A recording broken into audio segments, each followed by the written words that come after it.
Defendant fired 32 rounds, wounding 10 defenseless victims before his gun jammed on crowded subway car in Brooklyn in April 2022. Frank James, 62, of Milwaukee, Wisconsin, was sentenced today by U.S. District Judge William F. Kuntz 2 to 10 concurrent life sentences in prison, plus 10 years to run consecutively for shooting 10 people during an attack on the New York City subway in Sunset Park, Brooklyn, on April 12, 2022. James previously pleaded guilty to all 11 counts of a superseding indictment, which included 10 counts of committing a terrorist attack or other violence against a mass transportation vehicle, 1 count for each gunshot victim, and 1 count of discharging a firearm in furtherance of his violent attack. Nothing can undo the damage that Frank James's mass shooting inflicted on the 10 victims who were shot or the dozens more who suffered other injuries. But this sentence ensures that he will spend the rest of his life in prison for the devastation he caused, said Attorney General Merrick B. Garland. This sentence also makes clear that the Justice Department has no tolerance for crimes that terrorize our communities and will ensure accountability for those who perpetrate them. Whenever domestic violent extremists violate our laws and commit heinous acts of violence against the American public, the FBI will work hand in hand with our law enforcement partners at all levels to pursue justice for the victims and hold criminals accountable for their abhorrent actions, said FBI Director Christopher Wray. The public we serve deserves nothing less. In an act of cold-blooded terrorism, this defendant shot 32 rounds at defenseless victims trapped in a subway car during their rush hour commute, said Director Stephen Dettelbach of the Bureau of Alcohol, Tobacco, Firearms, and Explosives, ATF. ATF agents immediately responded to the scene of the shooting and joined their state, local and federal law enforcement partners in the investigation. When a gun was recovered on the subway platform, ATF conducted an urgent trace of the crime gun to identify the purchaser, ultimately leading to the name of the shooter. Today's sentence not only reflects the heinousness of the crimes committed, but it reflects the extraordinary work of all the law enforcement and prosecutors involved. It takes the best of the best to catch the worst of the worst. Today's sentence delivered the necessary penalty for Frank James, who callously carried out a terroristic mass shooting on a crowded subway car, intentionally attempting to kill innocent people, and spilling much blood, said U.S. Attorney Breon Peace for the Eastern District of New York. He wounded 10 victims in his planned-out attack and affected the lives of many more. Every one of the victims who experienced that horror feared that they would never see their children or loved ones again. It is appropriate that the defendant will never know freedom again and will spend the rest of his life in prison so that no one can be harmed further by him. I hope that this sentence brings some closure to the many victims of this violent attack and brings comfort to the city at large in knowing that justice was done. During rush hour on the morning of April 12, 2022, James used a Glock 17 pistol he legally purchased to conduct a mass shooting on an N subway train in Brooklyn. James planned his act of terror for years, purchasing smoke bombs, disguises, firearms, and ammunition. He scouted the location for his attack and completed multiple practice runs. As part of his attack, James, disguised in an orange reflective jacket and yellow hard hat to look like a Metropolitan Transportation Authority (MTA) employee, set off a smoke bomb in a subway car before opening fire on his captive victims. Panicked passengers ran to the far end of the subway car, allowing James to shoot at his victims more easily. When the defendant started shooting, the train was between stations and then temporarily stalled, leaving victims trapped. In total, 10 victims were struck by 16 bullets fired by the defendant. Dozens more suffered from smoke inhalation and other mental and physical injuries due to the defendant's attack. James then fled the scene of the attack, changing his clothing frequently to evade detection.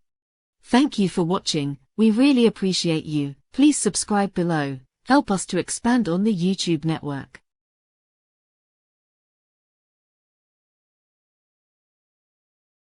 Seattle, a Washington man was sentenced today in federal court for committing a hate crime in connection with an arson at a nightclub and event space in Seattle, Washington.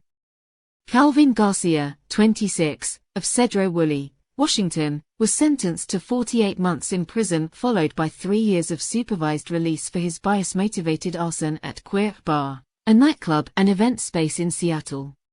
According to facts admitted in his guilty plea, on February 24, 2020, Garcia set fire to the contents of a dumpster in the alley directly behind Queer Bar. Garcia was arrested only minutes after setting the fire. Garcia admitted to law enforcement that he set the fire and that he targeted Queer Bar because it angered him to see a sign that said, "Queer." Garcia also told officers, "I think it's wrong that we have a bunch of queers in our society." A few weeks after the incident, Garcia told a stranger that his intent in setting the fire was to trap and hurt the people inside.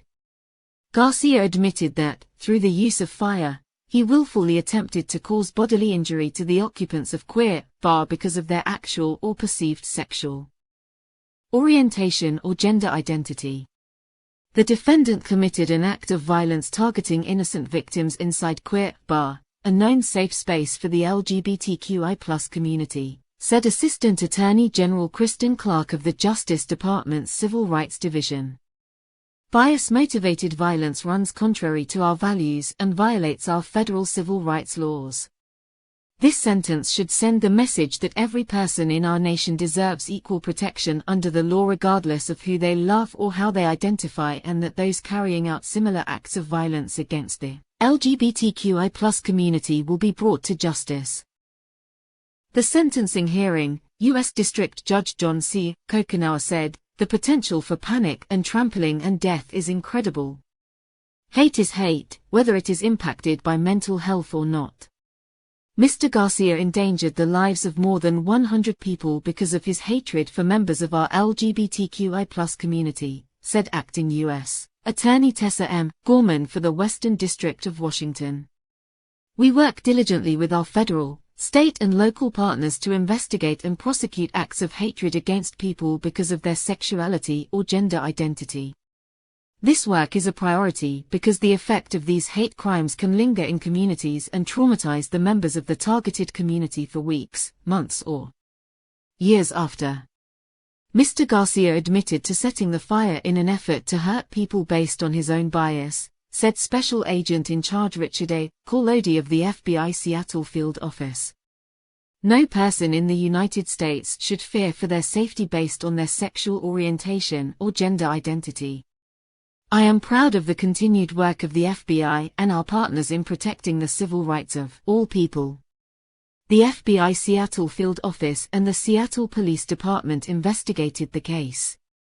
Assistant U.S. Attorney Will Dreher for the Western District of Washington and Trial Attorney Matthew Tannenbaum of the Civil Rights Division's Criminal Section prosecuted the case.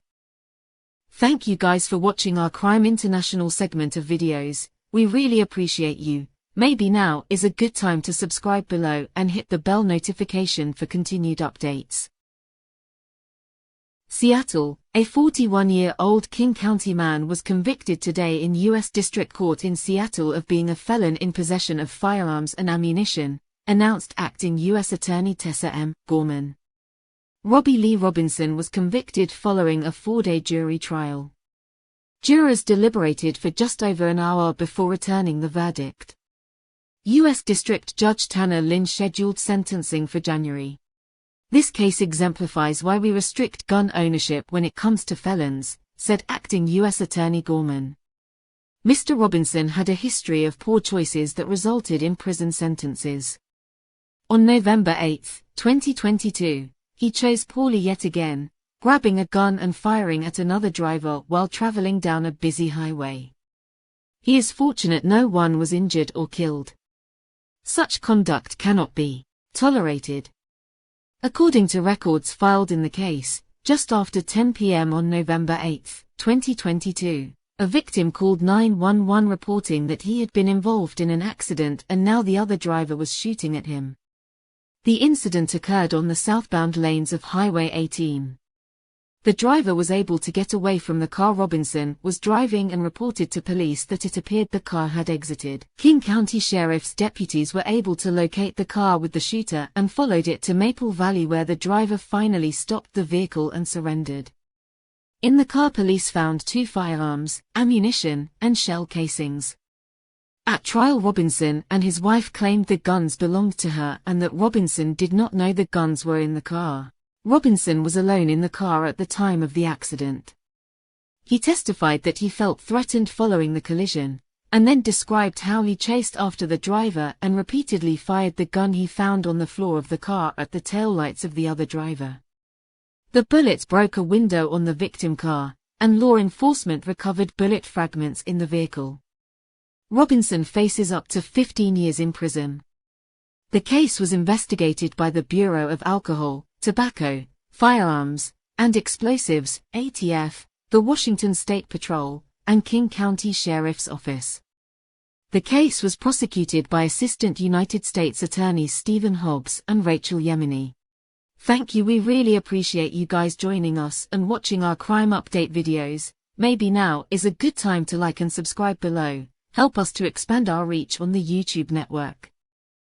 Tacoma, a Snohomish, Washington, man who was rearrested following his sentencing in a drug trafficking scheme, was sentenced to 17 years in prison for charges including attempting to hire a hitman to kill a witness in his case, announced Acting U.S. Attorney Tessa M. Gorman.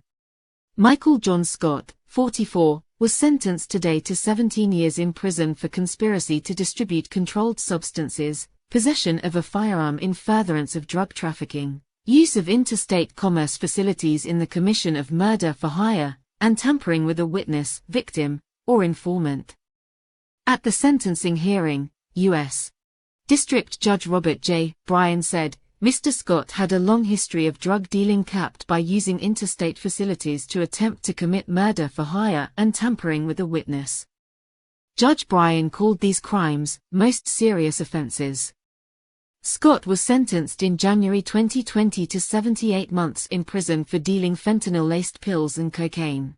According to documents filed with the court, as Scott was awaiting sentencing for his earlier drug distribution crimes, he continued to set up drug deals. Prior to Scott being remanded to custody for his 78-month sentence, he attempted to execute a drug deal. On January 30, 2020, he was arrested as he arrived to sell fentanyl pills to a person in Whatcom County. That person was working with law enforcement. Following the January 2020 arrest, while in custody at the Federal Detention Center in SeaTac, Washington, Scott agreed to pay an associate $2,000 if he would assist Scott in finding a hitman to kill a witness against him and an associate of that witness.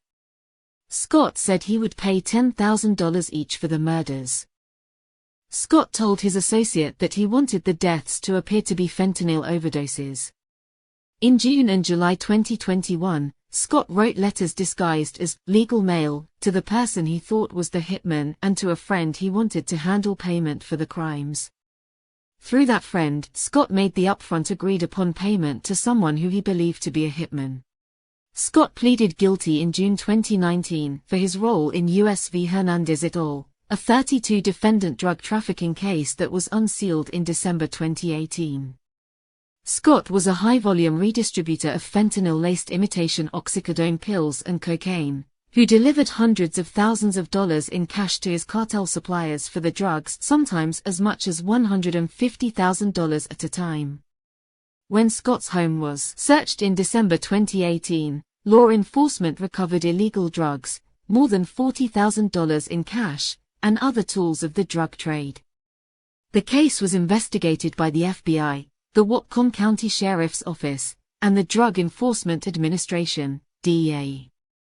The case is being prosecuted by Assistant United States Attorneys Christine Foster and Max Scheiner. Hi guys, thank you for watching. Maybe now is a good time to hit the notification bell below and subscribe. Washington, Coenzo Mobbery, 40, of Washington, D.C., pleaded guilty today to participating in a drug trafficking network based in southeast Washington that sold cocaine, crack cocaine, fentanyl, PCP, and marijuana, announced by United States Attorney Matthew Graves, FBI Special Agent in Charge Wayne Jacobs, of the Washington Field Office Criminal and Cyber Division, and Acting Chief Pamela Smith of the Metropolitan Police Department, MPD. Mobbery, aka Snowman, pleaded guilty in U.S. District Court in the District of Columbia to 5 counts of a superseding indictment that included unlawful possession with intent to distribute cocaine, carrying a firearm in furtherance of a drug trafficking offense, and unlawful possession of a firearm by a convicted felon. Mobbery was indicted with 16 co-defendants, listed below, who all have pleaded guilty. Nearly all have been sentenced to prison terms ranging from 24 months to 114 months based on their criminal conduct and criminal histories.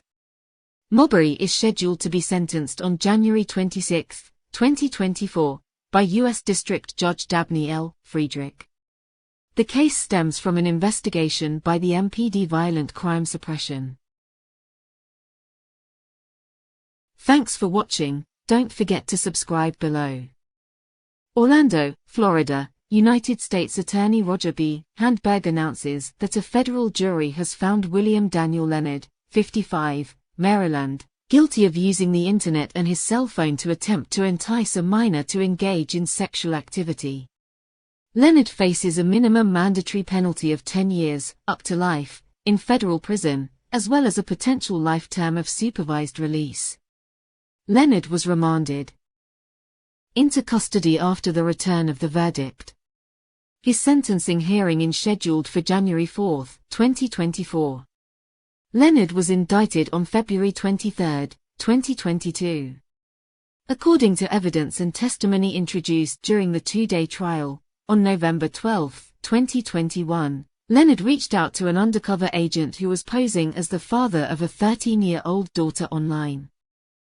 Leonard expressed interest in meeting the notional child for sex and spent the next 3 weeks planning his trip from Maryland to Florida. During the same time that he was making plans to come to Florida, Leonard was talking to 2 other minors online, a 14-year-old girl and a 16-year-old girl. Leonard traveled to North Carolina on November 19, 2021, to see the 14-year-old girl after deciphering her address from a digital photograph that she had sent to Leonard. On December 7, 2021, Leonard arrived in Florida with 2 boxes of condoms to meet the notional 13-year-old girl, where he was met by law enforcement officers and arrested. This case was investigated by Homeland Security. This case was brought as part of Project Safe Childhood, a nationwide initiative launched in May 2006 by the Department of Justice to combat the growing epidemic of child sexual exploitation and abuse. Led by United States Attorney's offices and the Criminal Division's Child Exploitation and Obscenity Section, CEOs, Project Safe Childhood marshals federal, state, and local resources to locate, apprehend, and prosecute individuals who sexually exploit children, and to identify and rescue victims. Thanks for watching. You are still with us. We appreciate your company. Maybe now is a good time to like and subscribe below.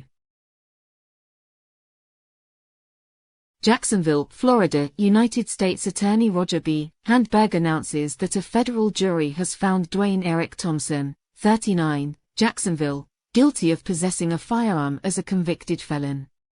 Thompson faces a maximum penalty of 15 years imprisonment. A sentencing date has not yet been set.